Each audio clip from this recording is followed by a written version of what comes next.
फरियाल की शादी का दिन जिसका सबको बेसब्री से इंतज़ार था आखिरकार आ ही गया, मगर किसी को यह अंदाज़ा नहीं था ये दिन खुशियों के बजाय कितनी रुसवाई और आंसुओं का पैगाम लेकर आएगा। ज़ीनिया ने ठान लिया था कि फरियाल को कभी खुश और आबाद नहीं रहने देगी। इसने ज़ारा के साथ मिलकर एक ऐसा भयानक मंसूबा बनाया कि फरियाल की ज़िंदगी हमेशा के लिए बर्बाद हो सकती थी। उधर शहराम ऑफिस जाने के लिए तैयार हो रहा था कि अचानक बेड के नीचे पड़ी नीली फाइल इसको नज़र आई। शहराम ने जैसे ही वो फाइल खोली तो इसके अंदर मौजूद मेडिकल रिपोर्ट पढ़ी तो इसके पैरों तले से ज़मीन निकल गई। इसका पूरा जिस्म गुस्से में कांपने लगा। इस फाइल में तमाम सबूत मौजूद थे कि ज़ीनिया ने अपनी मॉडलिंग के करियर की खातिर शहराम से झूठ बोलकर इस बच्चे को दुनिया में आने से पहले ही ख़त्म कर दिया था। शहराम को एहसास हुआ कि कितना बड़ा बेवकूफ़ था जो एक संगदिल औरत की बातों में आकर अपनी माँ और बहन से दूर होता चला गया। दूसरी तरफ फरियाल का निकाह हो रहा था। पूरे हाल मेहमानों से भरा हुआ था और समन बेगम यानी फरियाल की माँ जो थी वो अपनी बेटी को दुल्हन बना देखकर बहुत खुश हो रही थी, खुशी से निहाल हो रही थी। उधर मौलवी साहब निकाह पढ़ाने ही वाले थे कि अचानक हाल का दरवाज़ा ज़ोर से खुला और ज़ीनिया पुलिस को लेकर वहां पहुंच गई। ज़ीनिया ने जब सबके सामने चिल्लाकर कहा, इंस्पेक्टर साहब यही वो लड़की है जिसने शहराम के ऑफिस में करोड़ों का फ्रॉड किया है, इसे अभी गिरफ्तार कर लें, ये बहुत बड़ी मुजरिम है। पूरे हाल में सन्नाटा छा गया। फरियाल के ससुराल वाले हैरान हो गए और फरियाल रोते हुए कहा कि अपनी बेगुनाही की वो कस्में खाने लगी कि मैंने ऐसा कुछ भी नहीं किया। लेकिन समन बेगम जब ये जिल्लत बर्दाश्त नहीं कर सकी तो वो ज़ीनिया के सामने हाथ जोड़कर खड़ी हो गई। मेरी बेटी ऐसा नहीं कर सकती, उस पर इतना बड़ा बोतान मत लगाओ, आज उसकी शादी का दिन है, कुछ तो रहम करो। मगर ज़ीनिया के चेहरे पर एक शैतानी मुस्कुराहट थी। इसने सबके सामने फरियाल को धक्का दिया और कहा कि आज इस घर की बेटी जो है वो सड़क पर आएगी, उसका रिश्ता टूटेगा, रोएगी तो तभी मेरे कलेजे को ठंडक मिलेगी। बिल्कुल इसी लम्हे शहराम तूफान की तरह हाल में दाखिल हुआ। उसने सीधा ज़ीनिया के पास पहुंचा और इस ज़ीनिया के मुंह पर एक ज़ोरदार थप्पड़ रसीद कर दिया। ज़ीनिया हक्का बक्का रहेगी और चीखती हुई, शहराम ये तुम क्या कर रहे हो, मैं तो तुम्हारी दुश्मन को पकड़वा रही हूँ, तुम्हारी मदद कर रही हूँ और तुमने मुझ पर ही थप्पड़ रसीद कर दिया। शहराम वो मेडिकल फाइल के सबके सामने हवा में लहराई और धाड़ कर बोला, ज़ीनिया दुश्मन ये फरियाल नहीं बल्कि तुम हो। तुमने मेरे बच्चे का खून किया है ताकि तुम रैंप पर वाक कर सको। अपनी मॉडलिंग के करियर की खातिर तुमने मेरे बच्चे की जान ले ली। शहराम ने वो डॉक्टर भी वहीं बुलवा ली थी जिसने ज़ीनिया का ऑपरेशन करवाया था। डॉक्टर ने सबके सामने इतराफ़ किया कि ज़ीनिया बीबी मेरे पास आई थी और उन्होंने ये सब कुछ मुझसे ही करवाया था। शहराम का गुस्सा इस कदर शदीद था कि उसने वहीं मेहमानों के सामने, पुलिस के सामने ज़ीनिया को तलाक दे दी और उसे धक्के देकर हाल से बाहर निकाल दिया और ज़ीनिया रोती हुई वहाँ से चली गई। समन बेगम अपनी बेटी पर लगे हुए झूठे इल्ज़ामात और हंगामे का सदमा बर्दाश्त न कर सकी और फ़ौरन ज़मीन पर गिरकर बेहोश हो गई।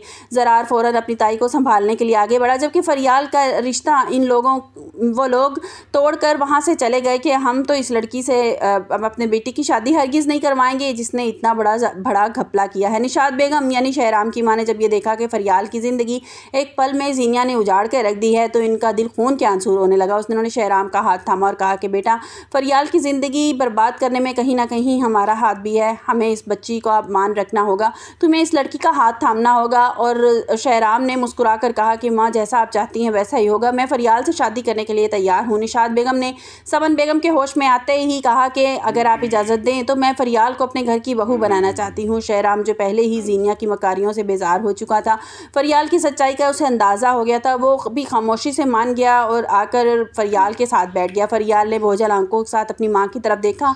समन बेगम ने रोते हुए फरियाल का हाथ शहराम के हाथ में दे दिया और कहा कि बेटी, अल्लाह ने तुम्हारे लिए बेहतरीन इंतखाब किया है। ज़ीनिया आप सड़क पर अकेली खड़ी अपने गुस्से अपनी हालत का तमाशा देख रही हैं और उसे ना शहराम मिला, ना दौलत मिली और ना ही उसका करियर रहा। शहराम फरियाल को इज्जत देकर, मान देकर अपने साथ घर ले जाता है जहाँ शानज़े बहुत खुशी का उसका इस्तकबाल करती है, क्योंकि शानज़े तो पहले ही फरियाल को बहुत ज़्यादा पसंद करती थी और वो इस बात से बहुत ज़्यादा परेशान भी थी कि शहराम फरियाल की ज़िंदगी में बहुत ज़्यादा मुश्किलात हैं और ज़ीनिया उनके लिए हर रोज़ एक नया ही बोचाल खड़ा कर देती है। ज़रार को अब एहसास हो गया था उसकी माँ ने भी उसके साथ कितना बड़ा झूठ बोला है और उन्होंने ही महक के दिल में ये बात डाली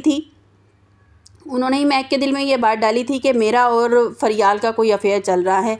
महक अपनी ज़िंदगी की नई शुरुआत करती है। वो कहती है कि ज़रार, मैं सब कुछ भूल कर अब तुम्हारे साथ एक नई ज़िंदगी शुरू करना चाहती हूँ। कहानी अब ऐसे मोड़ पर है जहाँ सच्चाई का सूरज तुलू होता और मक्कार चेहरे हमेशा के लिए खाक में मिलते नज़र आ रहे हैं। मगर सवाल ये है कि ज़ीनिया शिकस्त के बाद खामोशी से बैठ जाएगी या कोई नया वार करेगी। और मेरे ख्याल में आने वाले एपिसोड में होगा कुछ इसी तरह से, क्योंकि जो है फरियाल की शादी होने वाली है और ज़रार ने भी आके कह दिया कि चची वो लड़का बिल्कुल अच्छा है, मैंने उसके बारे में इन्वेस्टिगेशन कर ली है, वो अच्छा लड़का है। तो जैसे ही फरियाल की शादी होने लगेगी, ज़रूर कुछ ना कुछ ऐसा हो जाएगा जिसकी वजह से, और ज़ीनिया ही ऐसा कुछ करेगी जिसके बाद जो है शहराम जो है वो ज़ीनिया से बिल्कुल बदगुमान हो जाएगा और दिखाया जाएगा कि जो है फरियाल की शादी वो उसके साथ हो जाएगी, फरियाल के साथ हो जाएगी शहराम की शादी। आप लोगों को क्या लगता है? अपनी कीमती राय का इज़हार कमेंट्स बॉक्स में ज़रूर कीजिएगा। मिलते हैं एक नई वीडियो के साथ। अपना बहुत सा ख्याल रखिए। तो जी दोस्तों, अब आप लोग इस ड्रामे का क्या एंड देखना चाहते हो, और इस ड्रामे में जो बुरे कैरेक्टर्स है इसका क्या अंजाम होना चाहिए, और आप लोगों को ये ड्रामा कैसे लगा है, इस ड्रामे के हवाले से अपनी राय हमें कमेंट सेक्शन में लाजमी दीजिएगा।